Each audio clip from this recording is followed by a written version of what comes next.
don't talk anymore. We don't talk anymore. We don't talk anymore. Om Swastiastu. We don't laugh anymore. Satyaku Kudarmakan, Dharmaku Kubaktikan. Salam Pramuka. Baik, sebelumnya perkenalkan nama saya Kada Ibriani. Nah, di sini saya sedang mengikuti ujian SKU penegak laksana, yaitu poin ke-12, dapat menjelaskan di muka umum tentang sejarah kepramukaan Indonesia dan dunia. Sejarah pramuka di dunia. Sejarah pramuka di dunia dimulai pertama kali pada saat Baden-Powell menuliskan pengalamannya dalam buku Scouting for Boys pada tahun 1998. Buku ini dibuat untuk panduan acara perkemahan yang dirintisnya pada tahun itu. Buku ini sangat laris, bahkan keluar Inggris, sehingga mulai bermunculan organisasi-organisasi pramuka yang ditunjukkan untuk anak laki-laki saja. Pada tahun 1912, Baden-Powell bersama adik perempuannya yaitu Agnes mendirikan organisasi pramuka untuk wanita bernama Girls Guides. Pada tahun 1916, mulai berdirinya organisasi pramuka untuk usia siaga yang bernama Cub atau Anak Serigala.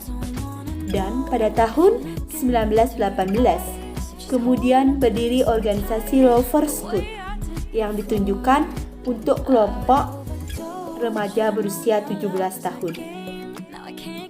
Baden-Powell kembali mempublikasikan bukunya Rovering to Success pada tahun 1922 yang berbicara tentang seorang pemuda yang mendayung perahu sampai sampannya menuju pantai kebahagiaan.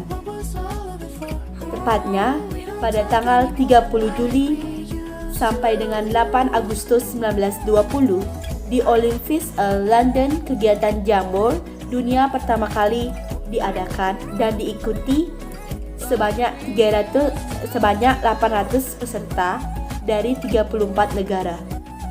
Dalam kegiatan tersebut, pada akhirnya Baden-Powell dinobatkan sebagai Bapak Pandu Dunia. Sejarah pramuka di Indonesia. Sejarah pramuka di Indonesia dikenal dengan 3 masa pramuka, yaitu Gerakan Pramuka pada masa penjajahan Belanda, Gerakan Pramuka pada masa penjajahan Jepang, dan Gerakan Indonesia setelah Indonesia merdeka. Pertama, Gerakan Pramuka pada masa penjajahan Belanda. Di Indonesia bernama Nederland Indische Vaarvinders Vereniging atau NIVV, atau dalam bahasa Indonesia dikenal Persatuan Pandu-Pandu India Belanda. Setelah Sumpah Pemuda, kegiatan pramuka semakin digemari sehingga terbentuknya Pandu Pemuda Sumatera pada tahun 1930, dan pada tahun 1931 berdirinya Persatuan Antar Pandu Indonesia. Kemudian tahun 1936 berubah nama menjadi Badan Pusat Persaudaraan Kepanduan Indonesia atau BPPKI. BPPKI melakukan kegiatan Perkino atau Perkemahan Kepanduan Indonesia Hoemon. Perkemahan inilah yang menjadi cikal bakal pelaksanaan kegiatan jambor hingga sekarang.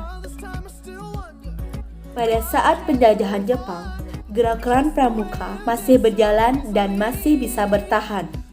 Namun, di saat Jepang menyerah kepada Belanda, banyak tokoh kepanduan Indonesia yang ditarik masuk ke Inbondan, Peta, dan Seinendan.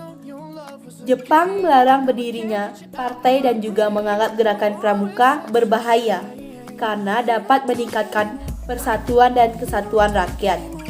Hal itu menyurutkan tekad kepanduan Indonesia untuk menjalankan Perkino II dalam memperjuangkan kemerdekaan bangsa Indonesia dalam mengusir tentara Jepang. Setelah kemerdekaan Indonesia, tanggal 28 Desember 1945, didirikan organisasi Pandu Rakyat Indonesia di Solo yang menjadi wadah kepanduan di seluruh Indonesia. Pada tahun 1961, terdapat 100 organisasi kepanduan di Indonesia yang dibagi menjadi 3 federasi, yaitu Persatuan Kepanduan Putri Indonesia, Ikatan Pandu Indonesia, dan Persatuan Putra-Putri Indonesia. Kemudian, pada tanggal 14 Agustus 1961, Gerakan Pramuka diperkenalkan secara resmi kepada seluruh masyarakat, sehingga pada hari itu diperingati sebagai Hari Pramuka setiap tanggal 14 Agustus sampai dengan sekarang. Sekian video penjelasan dari saya mengenai poin ke-12, yaitu dapat menjelaskan tentang sejarah kepramukaan Indonesia dan dunia.